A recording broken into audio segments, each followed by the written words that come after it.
A dying bookshop. A hidden manuscript. One last chance to change a life. The email had been sitting in Adrian's inbox since midnight, buried between a contract amendment and a reminder about a corporate arbitration call. He almost deleted it without reading. The name Harrington and Company stirred a ghost of a memory he had buried deep. A younger Adrian who once hid his own amateur manuscripts between the dusty shelves of the paper wing, long before his father had dismissed it as a frivolous waste and steered him toward the cold precision of law. He had spent 15 years trying to forget that version of himself. The sender's name meant little to him now. Harrington and Company. Solicitors. The subject line was blunt. Estate notification, Mr. Charles Whitmore. Adrian stared at the screen longer than necessary before opening the message. Charles Whitmore had been his uncle, though the word felt formal and distant, like a title on a document rather than a memory from real life. They had not spoken in years. In truth, Adrian had made sure of that. London's early winter light filtered through the wide glass windows of his apartment, casting pale reflections across polished surfaces. Everything in the room was organized, controlled, predictable. That was the life Adrian had built with careful discipline. A quiet penthouse near the financial district, a routine that began before sunrise and ended long after most of the city had gone to sleep. Emotion rarely entered the equation. The email, however, refused to behave like a routine notification. Charles Whitmore passed away peacefully last Thursday. As the closest living relative listed in the will, you are required to attend a brief reading and administrative review concerning the inheritance of the property known as the paper wing. Adrian leaned back in his chair, rubbing his temple. The paper wing. Even the name sounded like something from a different life. He remembered it vaguely. A narrow bookstore on a quiet street near the Thames, filled with dust, crooked shelves, and the smell of aging paper. When he had been a child, his mother had dragged him there once or twice during uncomfortable family visits. His uncle had always looked slightly amused by Adrian's impatience with the place. Books had filled every corner of the shop, like living creatures pressing against the walls. Adrian had hated it. It had been chaotic, sentimental, impractical. Exactly the opposite of everything he valued as an adult. His phone buzzed on the table. A reminder for the arbitration meeting. Adrian glanced again at the email and sighed. He could already predict the outcome. An old building, likely drowning in debt and sentimental nonsense. He would attend the reading, sign whatever documents were required, sell the property if possible, and move on. 10 minutes of inconvenience. That was all. By 9 in the morning, he was already walking through the glass lobby of his firm, Vance and Mortimer Legal Group, one of the most respected corporate law firms in London. The building itself felt like an extension of Adrian's personality. Sleek steel, controlled lighting, quiet professionalism. His colleagues greeted him with nods as he passed through the corridor. Adrian had built a reputation here with relentless efficiency. Clients trusted him because he never allowed emotions to interfere with results. When negotiations became complicated, Adrian simplified them. When contracts became messy, he cut through them like a surgeon. His career had risen quickly because of that ability. Yet recently the work had begun to feel strangely hollow. He ignored that thought the same way he ignored fatigue or hunger. The meeting lasted 2 hours. When it ended, Adrian stepped back into his office and checked the time. If he left now, he could reach the solicitor's office before noon. Best to finish the matter today. Harrington and Company occupied a modest building several streets away from the financial district, where the architecture softened and the noise of commerce faded slightly. Adrian arrived precisely at 11:57 a.m. inside. The reception area smelled faintly of old wood and tea. A middle-aged woman greeted him politely before guiding him to a private office. The solicitor waiting there stood when Adrian entered. "Mr. Whitmore, thank you for coming on such short notice." Adrian shook the man's hand with professional calm. "I understand there's a property involved." The solicitor nodded, opening a folder thick with documents.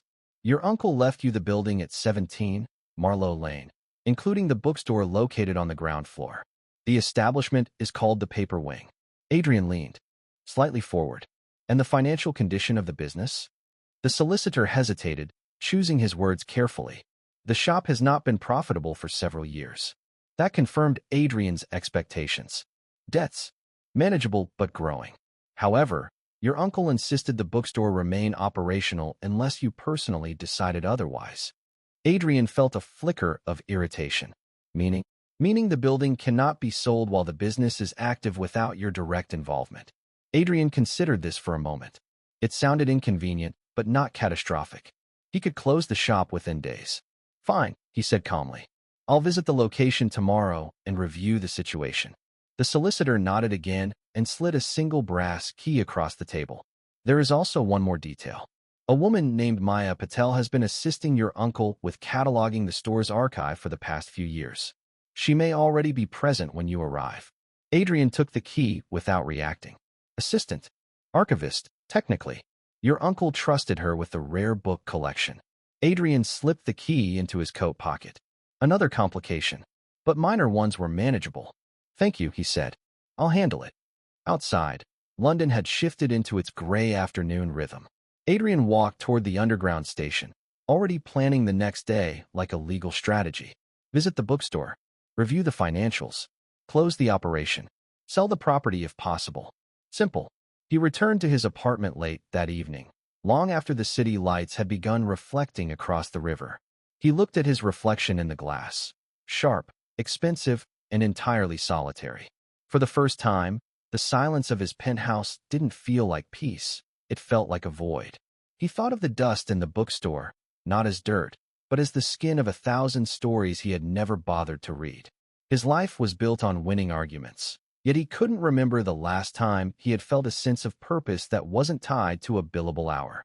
For a moment he stood by the window, looking at the dark water moving slowly below the bridge.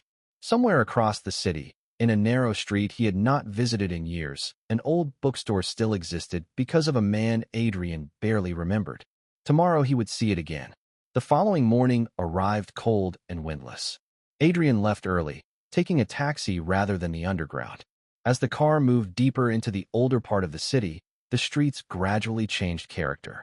Glass towers gave way to brick facades and quiet cafes. Marlowe Lane appeared almost suddenly, a narrow street half hidden between larger avenues. Adrian stepped out of the taxi and looked up at the building in front of him. The sign above the ground floor windows read The Paper Wing in faded gold lettering. The shop looked smaller than he remembered, but also strangely resilient. The brick walls carried decades of London weather without apology. The windows were crowded with books arranged in careful displays. For a moment Adrian simply stood there. He had expected something neglected or nearly abandoned. Instead, the store looked alive. Lights glowed warmly behind the glass despite the early hour. Someone was already inside. Adrian walked toward the door and unlocked it with the brass key. A small bell rang softly as the door opened. The scent of paper and old wood immediately surrounded him. Shelves stretched through the narrow interior like quiet corridors. Stacks of books formed islands on wooden tables. Somewhere deeper in the store, he heard the faint rustle of pages being turned. Adrian stepped forward, scanning the room with the analytical eye he used when entering a courtroom. The place was far larger inside than the exterior suggested. The shelves created a kind of labyrinth, each corridor revealing more books, more ladders, more carefully labeled sections. It was chaotic by corporate standards, but organized with a strange internal logic. He had taken only a few steps when a voice spoke from behind one of the shelves. "You're early." Adrian turned.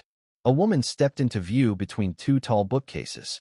She looked to be in her early 30s, dressed simply in a dark sweater and jeans, her hair loosely tied back. A pair of thin reading glasses rested low on her nose. She held an open book in one hand, as if the interruption had pulled her away mid-sentence. Her expression was calm, but clearly observant. "You must be Adrian," she said. Adrian studied her briefly before responding. "And you must be Maya." She closed the book slowly and placed it on a nearby table. "I was wondering when the new owner would arrive." Adrian glanced around the shop again. "I'm here to review the property." Maya folded her arms lightly. "That sounds very official." Adrian met her gaze without hesitation. "It is." A small silence formed between them. The tension wasn't dramatic, but it was unmistakable. Maya finally gestured toward the shelves surrounding them. "Your uncle spent 40 years building this place. I hope you're not planning to evaluate it like a spreadsheet." Adrian's expression remained neutral. Financial reality tends to matter. Maya studied him for another moment. as if measuring something invisible. "Yes," she said quietly. "I imagine it does." Adrian stepped deeper into the store, already sensing that this simple inheritance might be more complicated than he had predicted. And somewhere in the quiet maze of shelves around them, the story of the paper wing had only just begun. Adrian moved slowly between the shelves, his eyes scanning the room with the detached precision he used when entering an unfamiliar courtroom. The bookstore felt strangely insulated from the outside world. The sounds of traffic on Marlowe Lane barely reached inside. Instead, there was only the soft creak of wooden floors and the occasional rustle of paper as air shifted through the narrow corridors of books. Maya followed him at a short distance, watching the way he examined everything. It was clear he was assessing the shop the same way he would examine a legal document, searching for weaknesses, irregularities, liabilities. "You're cataloging the place?" Adrian asked without turning around. "I have been for the last 3 years," Maya replied. "Your uncle asked me to organize the archive properly." Adrian stopped beside a tall shelf filled with thick, leather-bound volumes. Each book carried small handwritten labels on the spine. He pulled one out carefully, glancing at the title.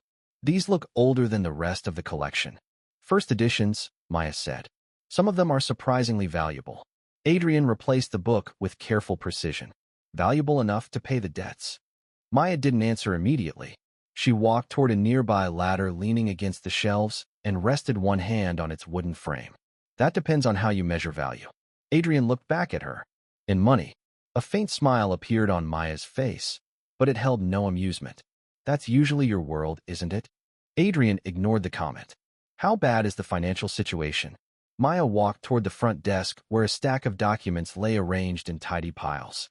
She picked up a ledger and handed it to him. "Your uncle believed the shop should support itself, but he refused to turn it into something commercial. No merchandise, no cafe, no marketing gimmicks. Just books." Adrian flipped through the pages, reading the numbers quickly. The pattern was clear within seconds. Declining sales, rising maintenance costs, occasional rare book transactions keeping the business alive just long enough to avoid collapse. "This place has been operating at a loss for nearly 2 years," Adrian said flatly. "Technically, yes," Maya replied, "but the collection is growing in value." Adrian closed the ledger. "Collections don't pay electricity bills." Maya crossed her arms again. "Your uncle wasn't trying to build a corporation."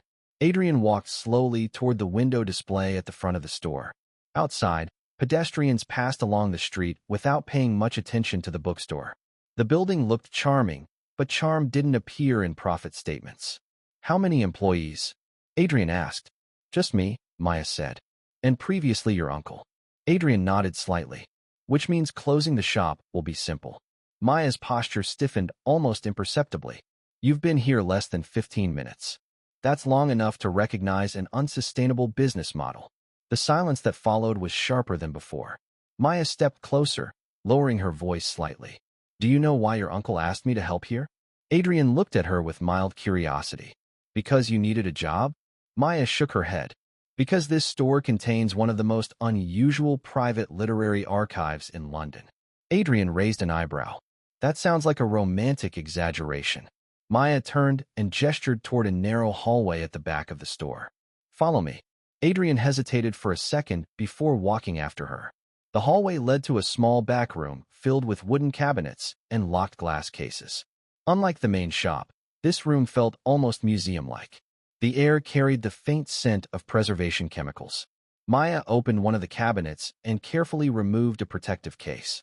Inside lay a thin, aged book with delicate pages. Adrian leaned closer to read the title. His expression shifted slightly. "This is, yes," Maya said. "A first printing." Adrian looked at the book again, now more attentive. Even he recognized the significance. "How did your uncle get this?" Maya returned the book to the cabinet with steady hands. "He spent decades searching auctions, estate sales, and private collections. Most of the rare items in this room came from personal negotiations." Adrian slowly turned in the small archive room, taking in the rows of carefully labeled boxes. "And you cataloged all of it?" "I'm still cataloging it," Maya replied. "The work isn't finished." Adrian folded his arms thoughtfully. For the first time since entering the shop, his mind began considering something beyond immediate closure. If the collection is that valuable, he said, why hasn't it been sold already? Maya met his gaze directly. Because your uncle believed these books belonged together. Adrian sighed quietly. Sentimental reasoning. Historical reasoning. Adrian stepped back toward the doorway. Either way, it doesn't change the financial reality. Maya watched him carefully now, studying the way his mind worked. You really intend to close the shop, she said. Adrian didn't respond immediately. Instead, he returned to the main store and walked between the shelves again. The place looked different now that he knew what might be hidden behind those ordinary spines. Valuable items were scattered among thousands of others like quiet secrets. Maya joined him again near the central table where several old manuscripts were stacked. Your uncle also left something unfinished, she said. Adrian glanced down at the papers. What kind of unfinished? Maya opened one of the folders and slid a thick envelope toward him. The paper looked old but carefully preserved. The seal had never been broken. Adrian frowned slightly. What is this? Maya lowered her voice instinctively, though no one else was present in the shop. We found it 2 weeks before he died. It wasn't just the manuscript itself that mattered. Folded inside the last chapter, Charles had left a note pointing specifically to the 1884 ledger. He knew you'd come for the land, Victoria. He didn't just leave me a book, he left me the map to stop you. Adrian picked up the envelope and examined the handwriting across the front. There was no title, only a name written in dark ink. Adrian's eyes narrowed slightly as recognition formed. That can't be right. Maya nodded slowly. I thought the same thing. Adrian looked at the name again, this time with full attention. It belonged to one of the most influential literary authors of the 20th century, a writer whose unpublished work had been rumored about for decades but never confirmed. Adrian turned the envelope over in his hands. The seal remained intact. You're telling me this might be? Maya finished the sentence quietly. An unknown manuscript. Adrian stared at the envelope, his rational mind already racing through possibilities. If authentic, the document could be worth an extraordinary amount. Enough to erase every debt connected to the bookstore. Enough to transform the entire inheritance from a burden into a financial opportunity. Yet the idea also sounded dangerously improbable. Have you verified it? Adrian asked. Maya shook her head. Not yet. Your uncle insisted the envelope remain sealed until the ownership transfer was complete. Adrian looked at the envelope once more before placing it carefully back on the table. Then we verify it now. Maya studied his expression carefully. You're suddenly interested. Adrian met her gaze without apology. If the manuscript is real, the bookstore's financial problems disappear. Maya didn't argue with that logic. Instead, she looked down at the sealed envelope again. Authenticating something like this will take time, she said. Experts, provenance research, paper analysis. Adrian nodded once. Then we start immediately. The two of them stood silently for a moment beside the table, the mysterious envelope resting between them. Outside, London continued its ordinary day. But inside the paper wing, something had quietly shifted. For Adrian, the bookstore was no longer simply an inconvenient inheritance. It had become a puzzle worth solving. And for Maya, the arrival of the new owner had just transformed the fragile future of the shop into something far more uncertain. Neither of them realized yet that the sealed manuscript on the table would soon draw far more attention than either of them expected. Somewhere else in London, plans were already beginning to move toward Marlowe Lane, and the fragile alliance forming between Adrian and Maya would soon face the first real test of trust. The envelope remained on the table between them like a quiet center of gravity. Adrian did not touch it again immediately. Instead, he walked slowly around the table, studying the other manuscripts stacked nearby. His mind had already begun constructing possibilities, timelines, legal implications. If the document was authentic, the bookstore's situation would change completely. If it was a forgery, the consequences could be equally dramatic. Maya watched him think. She had already learned to recognize the moment when Adrian's mind shifted from observation into strategy. His posture changed subtly, his gaze sharpening with focused calculation. You're already building a legal framework around it, she said. Adrian glanced at her. That's what I do. Maya leaned lightly against the edge of a nearby shelf. Your uncle didn't think like that. Adrian allowed himself a faint, almost distracted smile. I noticed. He returned his attention to the envelope. The handwriting across the front was unmistakably elegant. The ink had faded slightly with age but remained legible. Adrian carefully lifted the envelope again, examining the seal more closely. "Wax seal is intact," he said quietly, "which means no one opened it after it arrived here."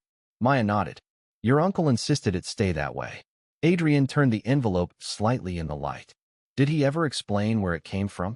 "Only partially," Maya said. "He received it from a private collector about 15 years ago." Adrian raised an eyebrow. "That sounds intentionally vague." Maya stepped closer to the table. "Your uncle believed the collector didn't fully understand what he had." Adrian looked at her sharply. "Meaning he acquired it quietly." "Meaning he protected it," Maya replied. Adrian placed the envelope down again, his fingers resting briefly on the old paper. "If this manuscript is genuine, it could be worth millions." Maya's expression did not change. "I'm aware." Adrian studied her reaction. "You don't seem excited." Maya gave a small shrug. "Excitement isn't useful until we know the truth."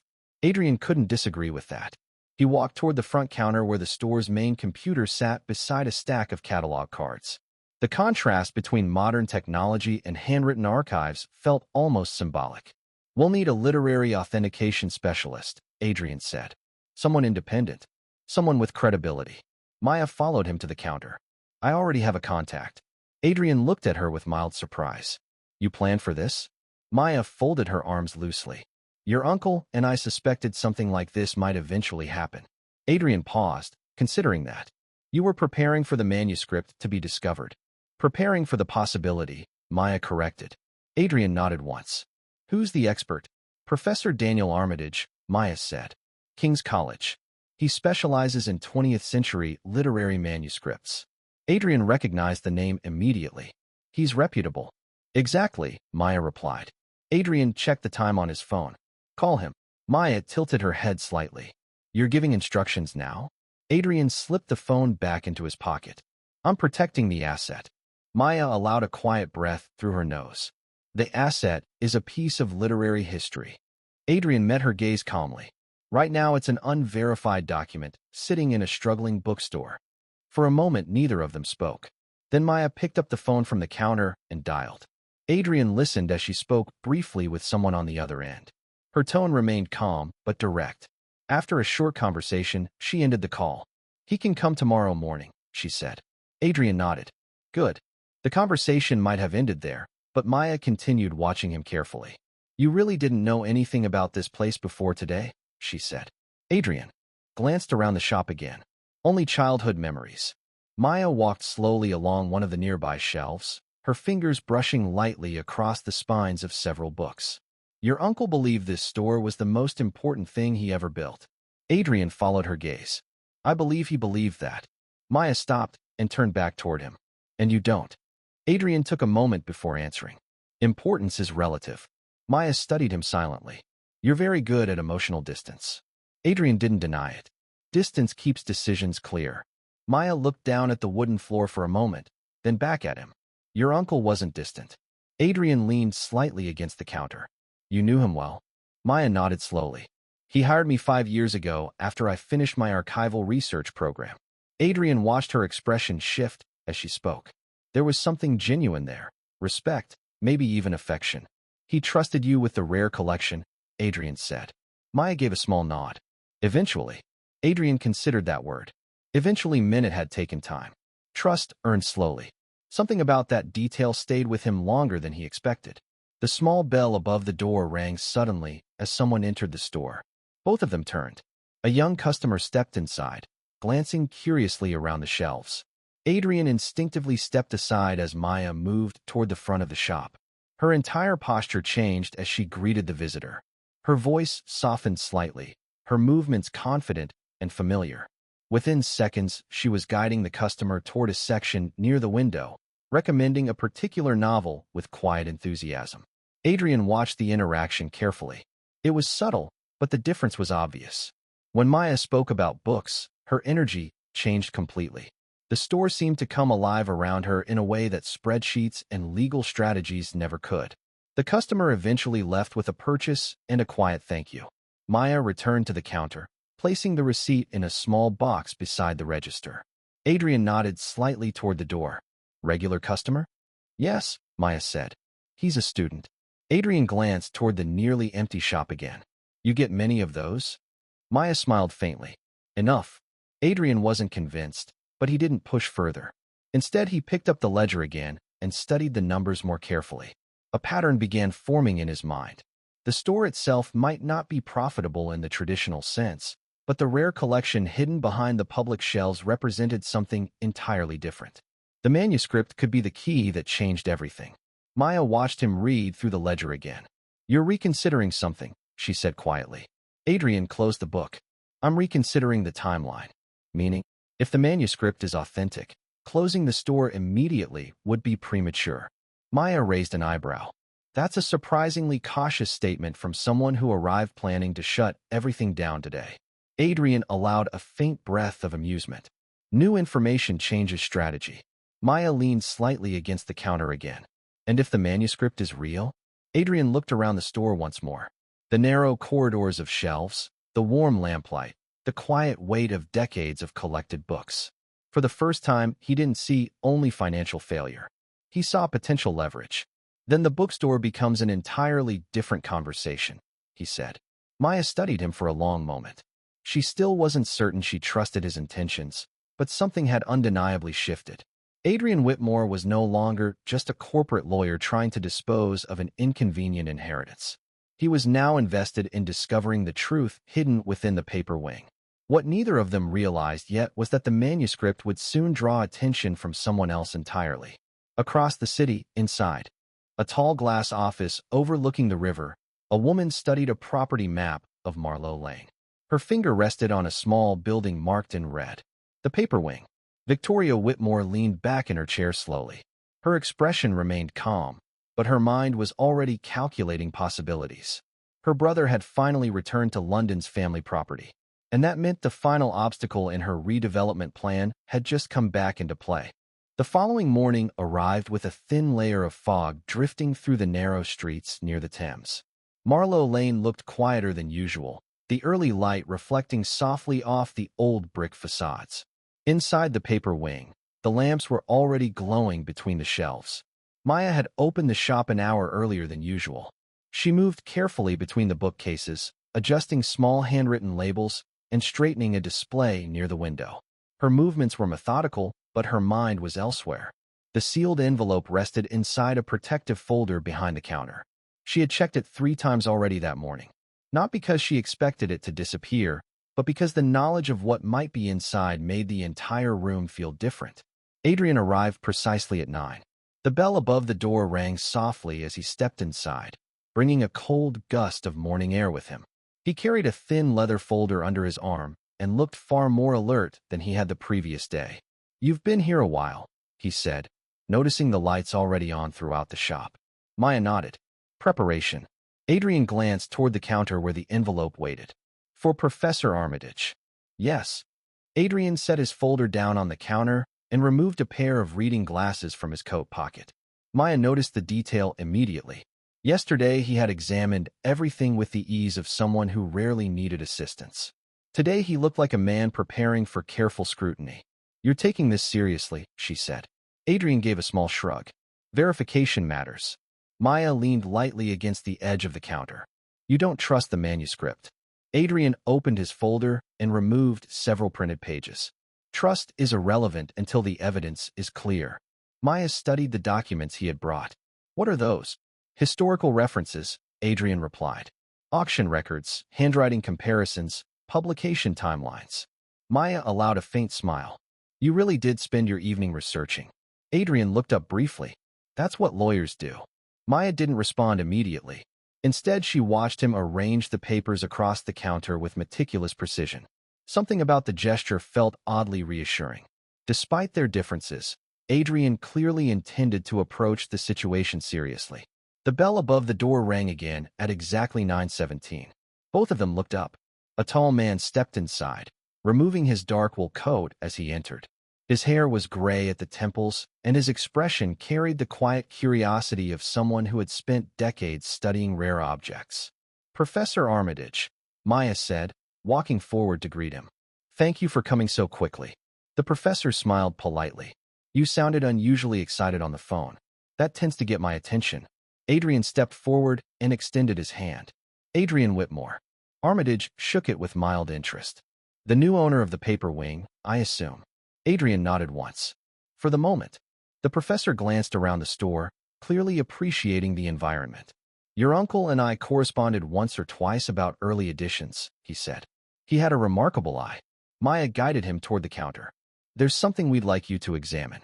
Adrian opened the protective folder and carefully removed the sealed envelope. The professor's eyes immediately sharpened with professional focus. Ah, he murmured quietly. So this is the reason for the urgency. Adrian placed the envelope on the counter between them. We believe it may be an unpublished manuscript. Armitage leaned closer, adjusting his glasses. He did not touch the envelope yet. Instead, he studied the handwriting across the front. Several seconds passed in silence. Interesting, he said finally. Maya felt her pulse quicken slightly. You recognize the handwriting? The professor straightened slowly. Possibly. Adrian crossed his arms, watching carefully. That's not a confirmation. Armitage smiled faintly. Authenticating something like this requires patience. He gently lifted the envelope, examining the wax seal under the light. The preservation condition is excellent. Adrian leaned slightly forward. Meaning whoever stored this understood archival care. Maya allowed herself a small breath.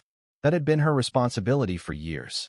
Armitage turned the envelope again, studying the paper texture. If the date is accurate, he continued thoughtfully, this could be extremely significant. Adrian's tone remained controlled. But you're not certain. The professor shook his head. Not yet. He set the envelope back down carefully. May I open it? Maya glanced at Adrian instinctively. Adrian nodded once. Yes. Armitage took a small folding knife from his coat pocket and gently broke the wax seal. The sound was soft but unmistakable.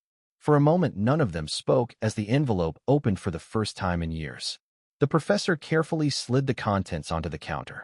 A stack of aged pages emerged, covered in handwritten text.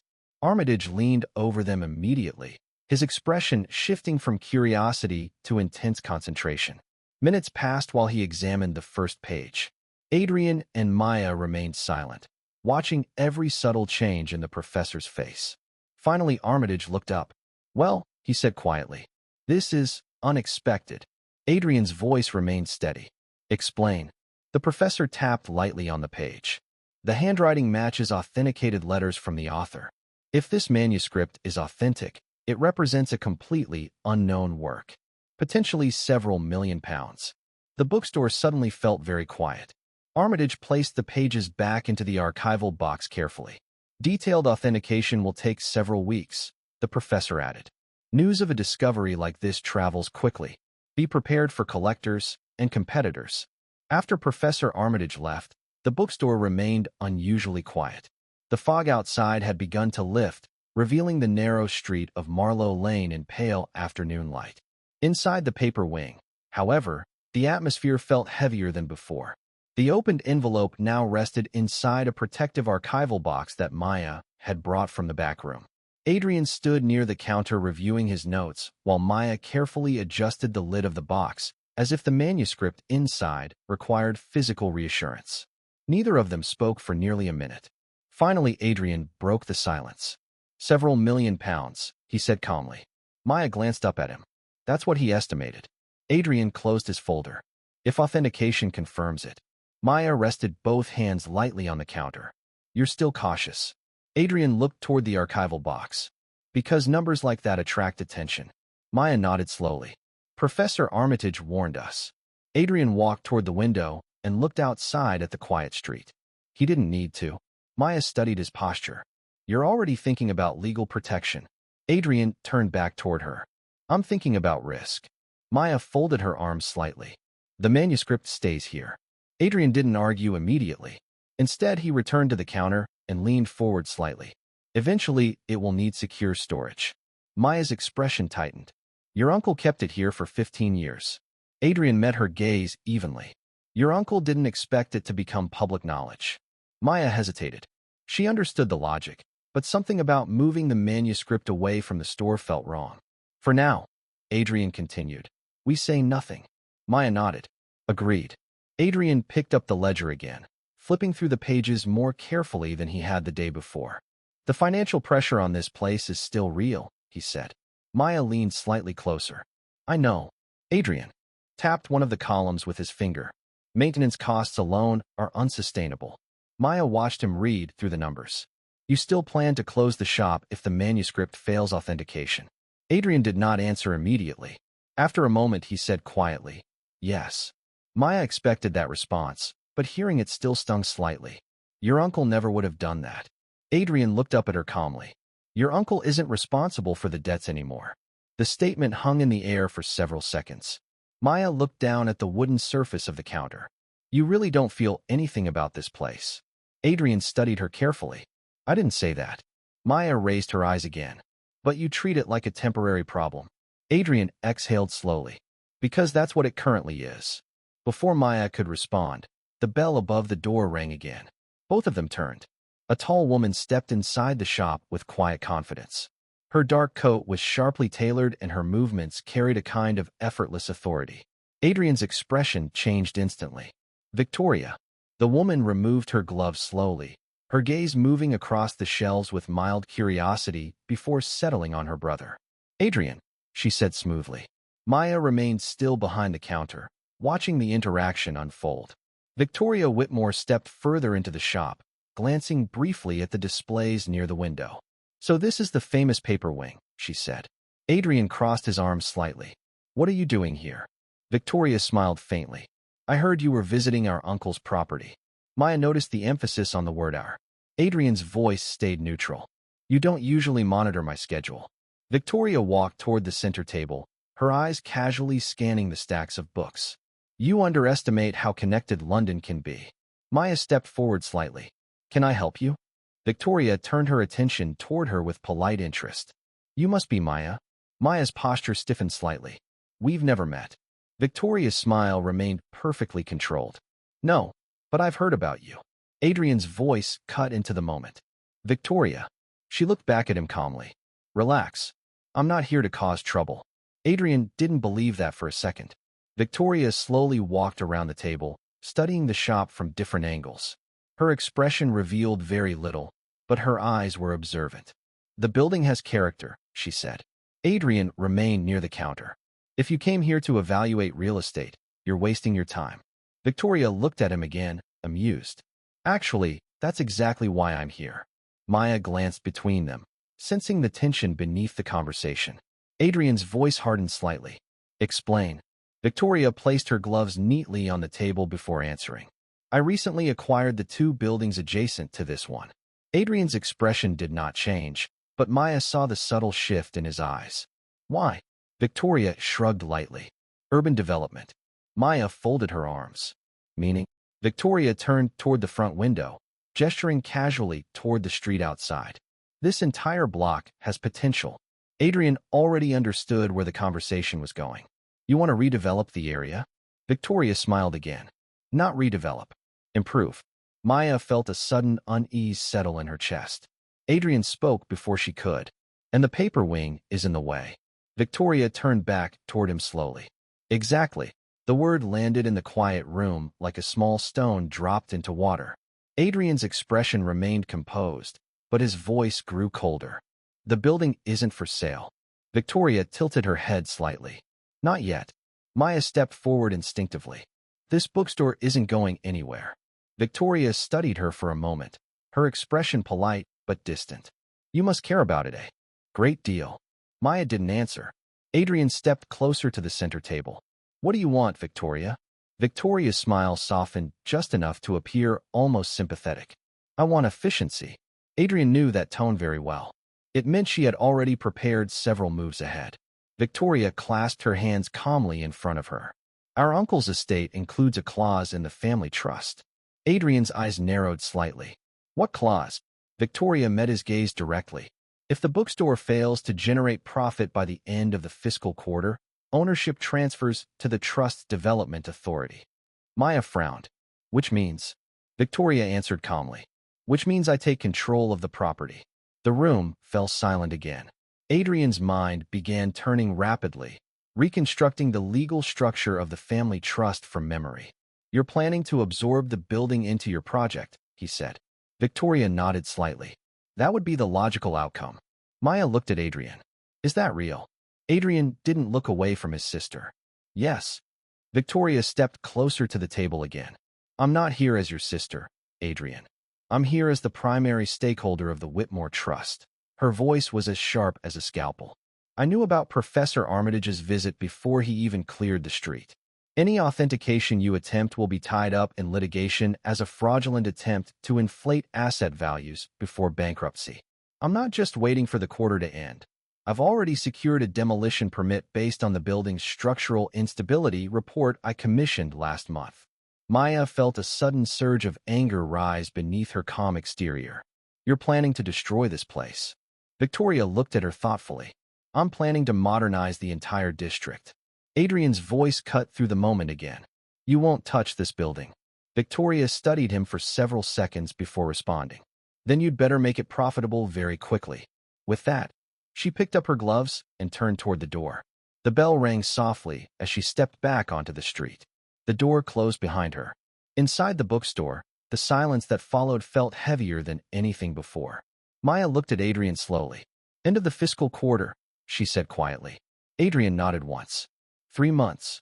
Maya glanced around the shelves of the paper wing. That's not enough time. Adrian looked toward the archival box behind the counter where the manuscript now rested. His voice was calm again, but his mind was already calculating every possible move. It might be, he said, but even he wasn't entirely certain, because now the survival of the bookstore no longer depended only on a rare manuscript. It depended on defeating Victoria Whitmore. And Adrian knew from long experience that his sister never entered a conflict she wasn't confident she could win. For several minutes after Victoria left, neither Adrian nor Maya moved. The quiet inside the paper wing felt heavier now, as if the shelves themselves had absorbed the tension that had just passed through the room. Outside, Marlowe Lane continued its ordinary rhythm, pedestrians walking past the windows, distant traffic humming softly. But inside the bookstore, everything had changed. Maya was the first to speak. 3 months, she said again quietly. Adrian nodded without looking up. He had opened his folder once more, flipping through the legal notes he had written earlier that morning. His expression was focused but darker than before. Technically 89 days, he said. Maya leaned against the counter. That doesn't make it better. Adrian finally looked at her. No, Maya crossed her arms. Your sister already expects the store to fail. Adrian closed the folder slowly. Victoria rarely builds a plan that depends on uncertainty. Maya studied his face carefully. So she already knows the shop is losing money. Adrian nodded once. The trust documents would allow her access to the financial overview. Maya exhaled slowly, meaning she walked in here today already confident she'll win. Adrian's gaze drifted briefly toward the front window where Victoria had disappeared minutes earlier. Yes. Maya glanced toward the archival box again. Unless the manuscript changes everything. Adrian followed her gaze. If authentication confirms it. Maya pushed away from the counter and began pacing slowly between the shelves. Even if it is authentic, Professor Armitage said verification could take weeks. Adrian stood silently for a moment before answering. Then we accelerate everything else. Maya stopped beside one of the tall bookcases. Meaning, Adrian walked toward her, speaking with the quiet certainty of someone constructing a legal argument.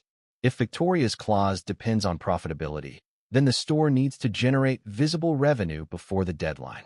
Maya frowned slightly. You think selling books will suddenly fix the numbers? Adrian shook his head. Not enough. Maya's voice sharpened slightly. So what exactly is your plan? Adrian paused beside a small reading table stacked with old volumes. We create an event. Maya blinked. An event. Adrian nodded. Something that brings attention to the store. Maya considered the idea for a moment. You mean publicity? Yes. Maya walked back toward the counter slowly. Your uncle never liked publicity. Adrian leaned lightly against the edge of the table. Your uncle also didn't have 3 months to save the business. Maya couldn't argue with that. She looked around the shop again, seeing it now through the lens of urgency rather than preservation. What kind of event? Adrian answered without hesitation. A rare book exhibition. Maya raised an eyebrow. You want to display the archive? Adrian shook his head. Not everything, but enough to attract collectors. Maya crossed her arms again, thinking carefully. That could bring serious buyers. Adrian nodded. Exactly. Maya hesitated before speaking again. Collectors with money. Adrian's expression remained calm. Money we need. Maya walked slowly toward the window display, staring out at the quiet street for several seconds. If word spreads that we have rare material here, Adrian finished the thought. People will come. Maya turned back toward him. And some of them won't come for honest reasons.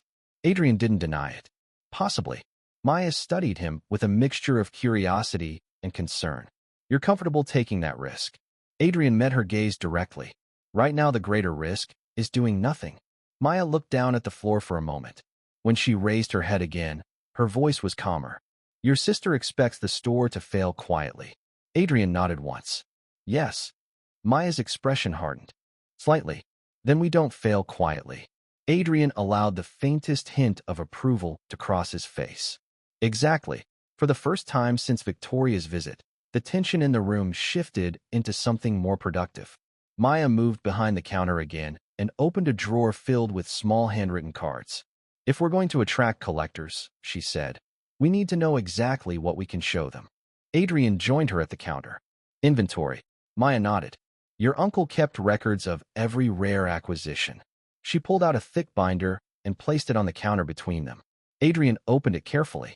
Inside were detailed catalog entries written in precise handwriting. Dates, sources, conditions, estimated values. Adrian turned several pages slowly. This collection is far larger than I expected. Maya nodded. Your uncle spent 40 years building it. Adrian looked up at her again. And you helped organize it. Maya gave a small shrug. He trusted me. Adrian studied her for a moment longer than necessary before returning to the binder. Something about her quiet confidence had begun to shift his perception of the situation. She wasn't simply an employee protecting a sentimental bookstore. She was the only person who truly understood what existed inside these walls. All right, Adrian said after another moment. We start with the most valuable items. Maya turned a few pages further into the binder and pointed to a section marked with a small red symbol. These. Adrian leaned closer. The entries listed several rare first editions and annotated manuscripts from various 20th-century authors. Even he could recognize their significance now. Displaying these will attract attention, he said. Maya nodded. Serious attention. Adrian closed the binder again. Good. Maya looked at him curiously. You're enjoying this. Adrian raised an eyebrow slightly. Enjoying what? Maya gestured around the store. The strategy. Adrian considered that question briefly. I enjoy solving problems. Maya smiled faintly. Your sister is the problem. Adrian's voice remained calm. Then she's chosen the wrong fight. Maya studied him again, trying to understand the quiet determination behind his words. Yesterday, he had walked into the paper wing ready to shut the doors forever. Now he was preparing to defend it. The change had happened faster than she expected. Adrian turned toward the front window again. Marlowe Lane looked peaceful, but he knew that calm would not last long. Victoria Whitmore had already made her move. Now it was his turn to respond. Behind them, inside the archival box on the counter, the unknown manuscript remained hidden. If Professor Armitage's suspicions proved correct, the pages inside could change everything about the future of the paper wing. But Adrian understood something Maya had not yet fully considered. His sister would not simply wait for the bookstore to succeed or fail on its own. Victoria Whitmore believed in control, and when she wanted something badly enough, she rarely allowed chance to decide the outcome, which meant the next move in their quiet battle would almost certainly come sooner than expected. The next morning, Adrian arrived at the paper wing before sunrise. The fog had lifted, revealing the rooftops of old London buildings glowing faintly in the soft light. Inside, Maya was already moving through the aisles, adjusting the positions of several rare editions on display. The energy of preparation had replaced the tension from yesterday. Adrian's eyes swept over the shop, now alive with purpose. We need a plan for the public announcement, he said, placing his folder on the counter. Maya looked up from the ledger she was reviewing. We can't reveal the manuscript yet. Adrian nodded. Not until verification begins. Maya gestured toward the carefully labeled books on the central table. We can feature these as part of an exhibition. Highlight first editions, rare prints, and signed copies. Adrian examined the layout carefully. We'll need press coverage. The right collectors need to know about it. Maya hesitated. That carries risk. Exposure might attract the wrong attention. Adrian's eyes narrowed. Then we manage the risk. Maya crossed her arms. You're confident about this strategy. Adrian allowed a faint nod. Confidence is necessary, not optional. Maya studied him for a moment, then glanced toward the counter where the archival box containing the manuscript rested. And the manuscript? Adrian's voice was calm but firm. Protected, until authentication confirms it. Maya nodded slowly. All right, let's prepare the invitations. For the next several hours, they worked in silence. Adrian meticulously drafted letters to collectors, institutions, and literary historians. Maya prepared the displays, carefully arranging each book to highlight its historical significance. This rhythm was interrupted by a man in a frayed tweed coat who introduced himself only as a private intermediary. He didn't look at the shelves, he looked only at Adrian, offering a briefcase that could clear the shop's debts in exchange for the unopened envelope. For the first time, Adrian felt a physical resistance to the idea of a transaction. He refused the offer before his logical mind could even calculate the risk. The small bell above the door rang occasionally as early customers wandered in, unaware of the significance of the preparations underway. Adrian moved between the shelves and counter, checking details, his mind constantly calculating potential outcomes. Maya observed him carefully, noting the subtle changes in his demeanor. You've shifted, she said quietly during a brief pause. Adrian looked at her. I've realized this place isn't just a liability. Maya tilted her head. It's something more? Adrian nodded. It's a puzzle with consequences, and I intend to solve it. Maya allowed a faint smile. You make it sound thrilling. Adrian gave a small shrug. Problem-solving often is. By midday, the preparation for the main collection was complete. Adrian and Maya stood near the counter, reviewing their work one final time. The stage is set, Adrian said quietly, his gaze lingering on the rare first editions. But we stay vigilant. Victoria won't wait for us to act. He knew the public announcement would draw more than just collectors. It would draw the very people his sister used to dismantle obstacles. As evening descended, the atmosphere inside the paper wing tightened. The warm glow from the lamps made the rows of books shimmer like an ocean of parchment, but the peace was interrupted by the sharp ring of the bell. Victoria Whitmore stepped inside, her presence immediately chilling the room. She scanned the meticulous displays with a predator's precision. I see you've opted for a public showcase. Efficient, Adrian, she said, her voice clinical and cold, though it smells more of desperation than curation. Adrian didn't move from the counter. I like to know what I'm up against, she continued, her eyes lingering on the archival box. After a tense exchange of glances, she turned to the door. I look forward to seeing how you manage a real crowd, she called back before disappearing into the fog. Every book placed on the display felt like a pawn moved into position, a silent calculation against Victoria's next move. The store was no longer just a collection of shelves. It was a structure of risks and leverage. The remaining hours of the night were spent in silent coordination. While Maya refined the catalog descriptions, Adrian finalized the legal insurance for the temporary exhibit. By dawn, the shop had been recalibrated into a space where every shadow was accounted for and every exit was monitored. We are ready, Maya whispered as the first light hit the glass. Adrian checked his watch, the tactical shift in his mind complete. The first wave will be here in an hour. Let's see who Victoria sends to watch us. The final hour of the fiscal quarter didn't arrive with a gavel or a wrecking ball, but with the chilling, rhythmic ticking of the grandfather clock in the back of the store. Adrian stood by the central table, his silhouette framed by the thousands of books that had transformed from liabilities into witnesses. Across from him, Victoria stood like a statue of ice, her legal team hovering behind her like shadows. The clock is striking 12, Adrian, Victoria said, her voice devoid of any sisterly warmth. The revenue reports show a deficit of £40,000. The paper wing has failed its mandate. Sign the transfer, or the bailiffs will begin the forced eviction. Adrian didn't reach for the pen. Instead, he looked at Maya, who was holding a weathered, leather-bound ledger, not the one belonging to the shop, but one found in the hidden compartment of the rare manuscript's archival box.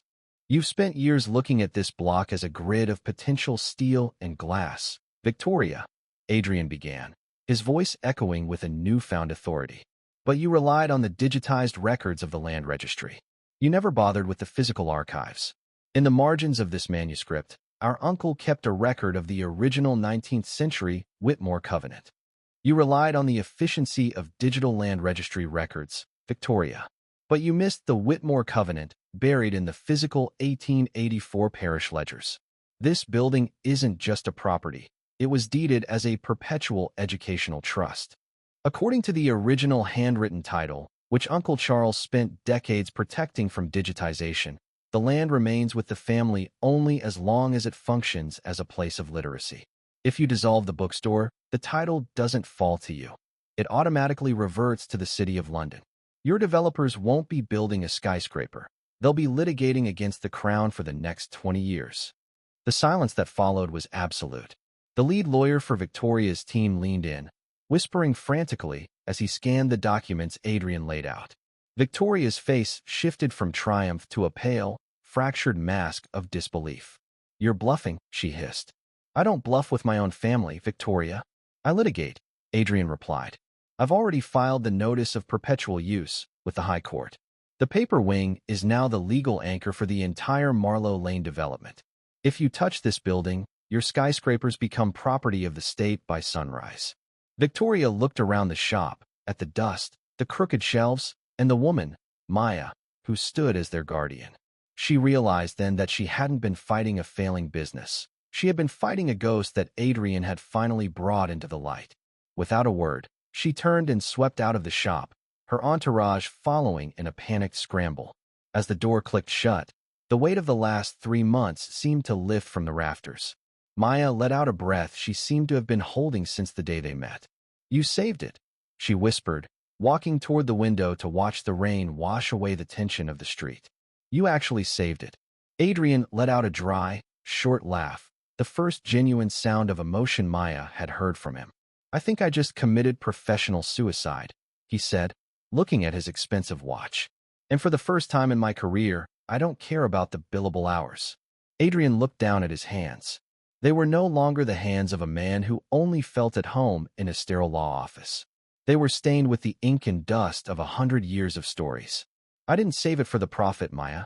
I saved it because I realized that some things are worth more than the sum of their parts." He walked over to the unfinished section and picked up a pen. "The shop needs a new curator of records. Not an archivist, but a partner. Someone who knows that a book is never truly finished until someone else reads it." Maya looked at him, her eyes bright with a mixture of relief and a new kind of challenge. "And what about your firm? Your penthouse? The life you built with careful discipline?"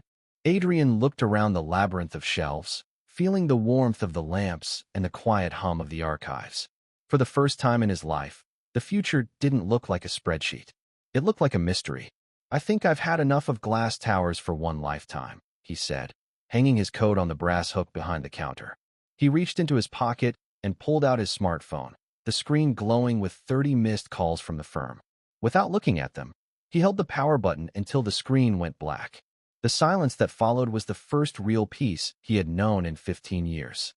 "The debt is still there, of course," Adrian added, his legal mind already pivoting. "But the authentication of the first 10 pages alone has secured us a preservation grant from the British Library. It won't make us rich, but it buys us time to turn this place into what it was always meant to be. Besides, we have 30,000 volumes to recatalog. We'd better get started." The bell above the door rang, a soft, welcoming chime. A young student stepped in out of the rain, looking for a story. Adrian didn't step aside this time.